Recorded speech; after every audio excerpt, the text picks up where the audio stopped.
మీకు కీళ్ళ నొప్పులు లేదా కీళ్ళవాతం ఉందా? అందుకని వ్యాయామం మానేస్తున్నారా?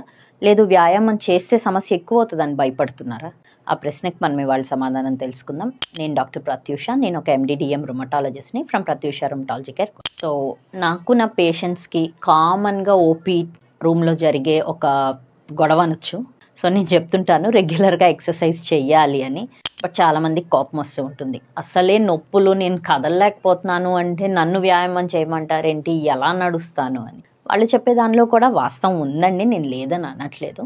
కాకపోతే నొప్పి ఉంది, ఇబ్బంది ఉంది అని మనం కదలటం ఆపేస్తే జాయింట్స్ ఇంకా ఎక్కువ పట్టుకుపోతాయండి. మనం ఏదైనా వాతం సమస్య వచ్చిన కీలుని మనం కదిలిస్తే దానికి రక్త సరఫరా పెరిగి ఆ వాతం కలిగించే కణాలు అనేవి జాయింట్ నుంచి బయటకు వచ్చేస్తాయి.